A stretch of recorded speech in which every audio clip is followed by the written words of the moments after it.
All right, ready? Yeah.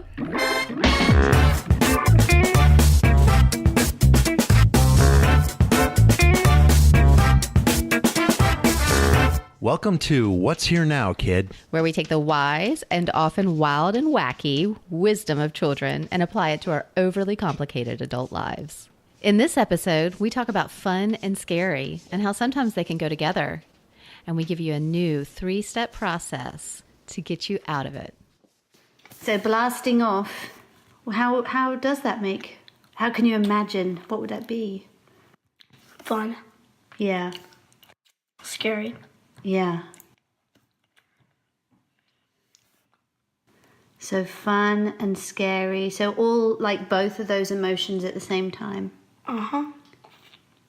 Like, wee, but oh, Yeah. we're gonna die. Wee, but oh, we're all gonna die. Fun and scary. Yeah. Great topic. Yes. Great topic. Yes. Fun and scary. So, do you remember what that was in preface to? Was that in Going to the Moon? Yeah, it was all about, this idea of going to the moon would be fun.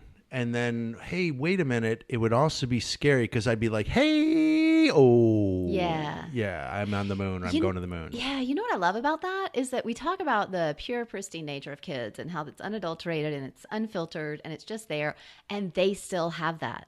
Yeah. Do you know what I mean? That may not be something we conjure up in our minds. Like, it's fine that there's fun and scary. Yeah, he was going to the moon. Yeah. Yeah, there's scary in there. I'm going to the moon. I think because a lot of times we hear scary, we feel scared, we feel fear, and we freeze or turn around and run the other direction.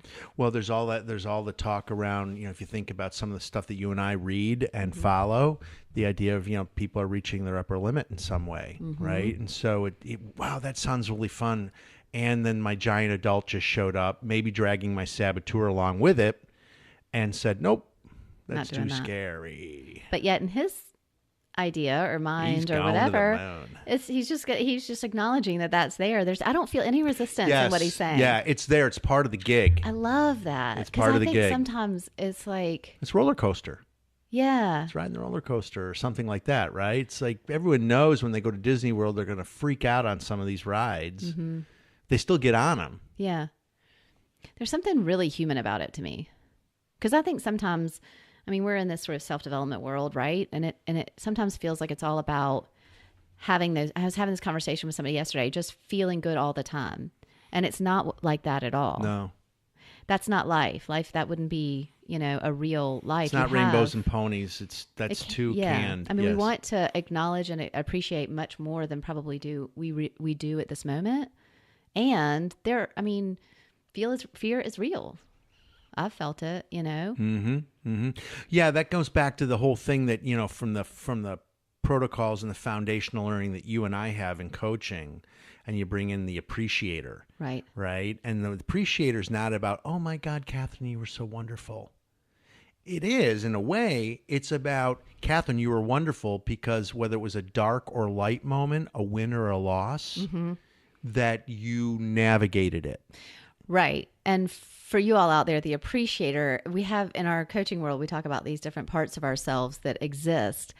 And so, Joe, you're talking about the appreciator as being a part of us and paying more attention at times to this part of us that can come in and appreciate, different moments. That's a huge ally to have on our side, that's in there.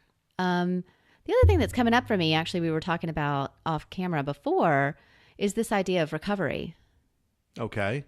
Because it's, ooh.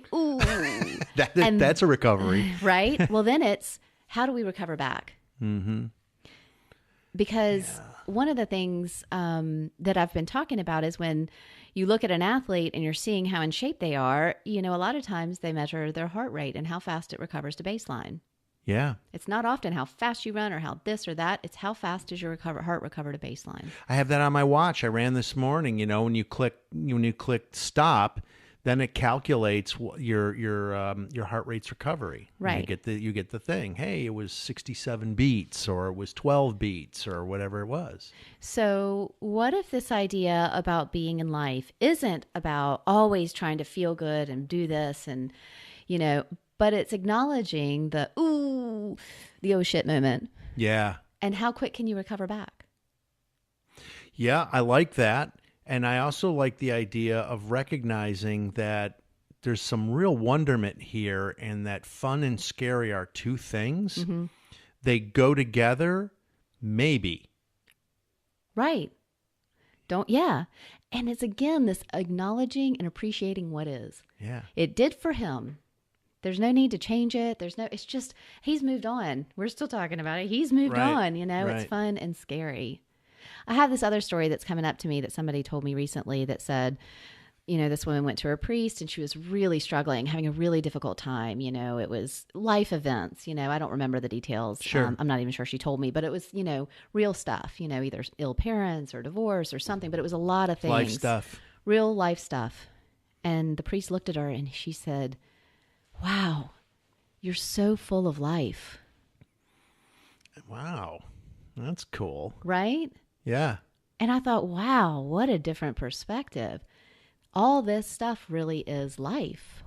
Exactly. And that's why I brought up the appreciator earlier, and I know that, this comes up a lot with clients, and they're getting down on something, or they're on their fear. Right.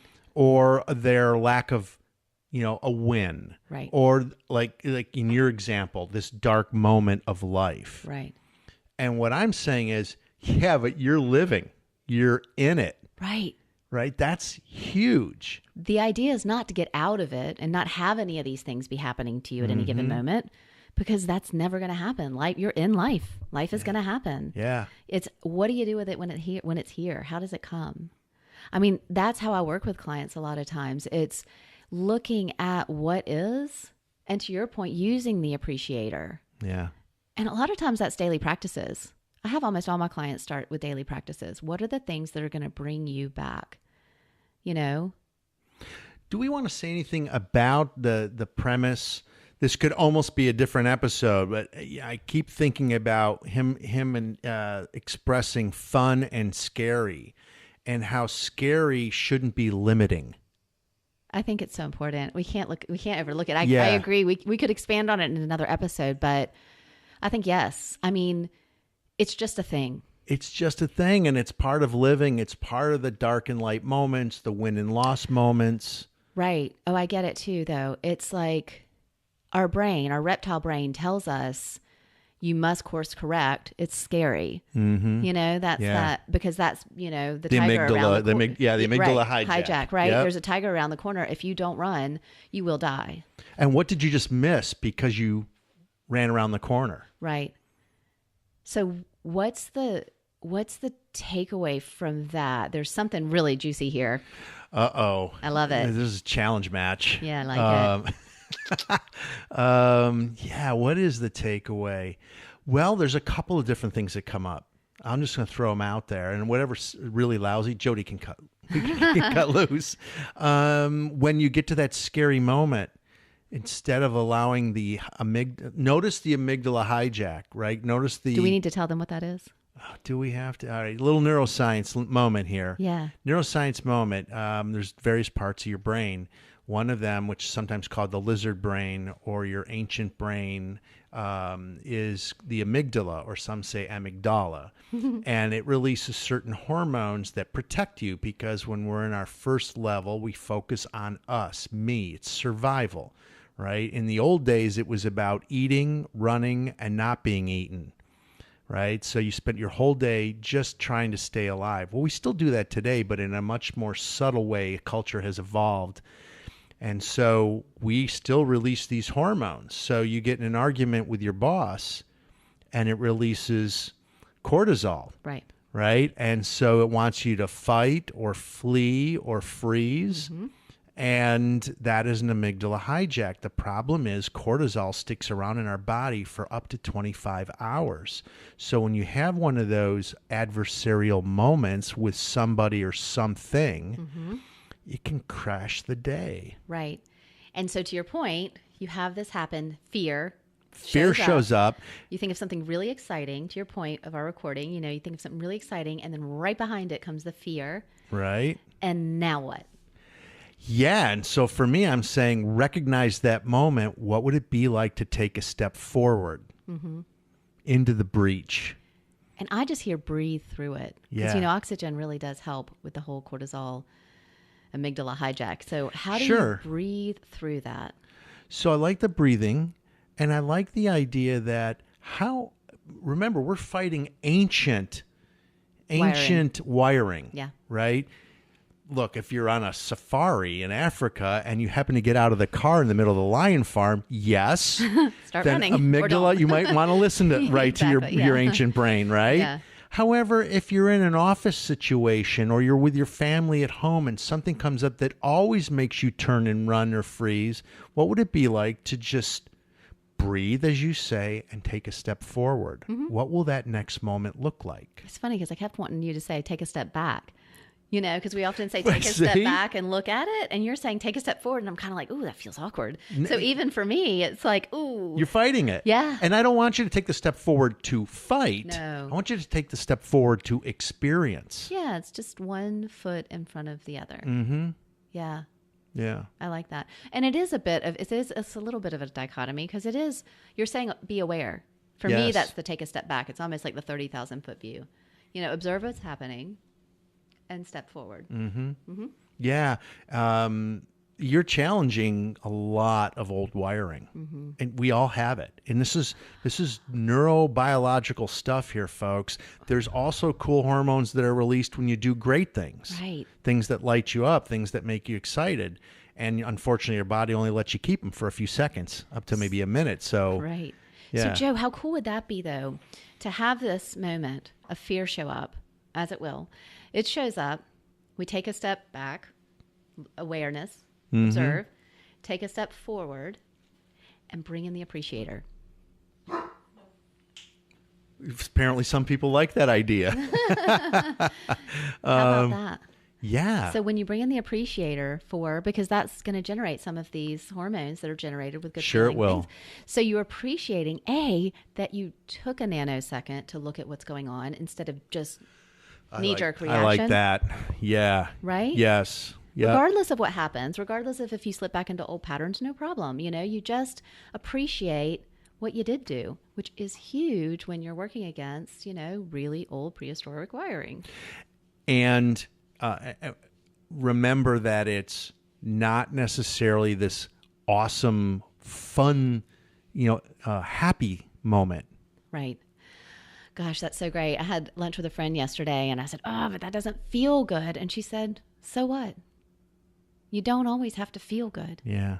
You don't always get to feel good when you're doing new and different stuff. And it doesn't really matter. Breathe. Let's take a step back. Take a step back. Take a step Recognize. forward. And appreciate all the things. That we have an audience. We have an audience. Oh, there's so many places to go. They're like living, breathing cortisol units. Yeah. I love the practice that you just laid out for us, Yeah. Of taking a step back, taking a step forward, and then appreciating. Yeah. Let's do that. That's it. That's it. Does everyone get that? If you don't get that, email send us a us. note. Yeah. And we'll write it out for you. And it's really simple. And recognize that you don't have to wait for that super glorious moment. Yeah. The idea is just to relax, let life flow. And when it does, here's a tool. We just popped another tool in your tool belt. Wow. Yeah. All right. I'm good. Me too. Hey, Catherine, where do they find us? We are at what'sherenowkid.com. What'sherenowkid.com. It gets better every time you say it. I know, doesn't it? It's just cool. And I'm Joe Shum. I'm a success coach with Soul Patch Hippo. Be big, be cool, be hippo. And I'm Catherine Sable. I am a coach as well, and I inspire entrepreneurs to do epic shit. Yeah. In our next episode, join Joe and I when we talk about how to drop the drama and just go do it. Well, I'm going to do in the next episode one right now. Can you cut this? Wait, for what? For this episode. But don't we do it afterwards? You don't even know what's in the episode.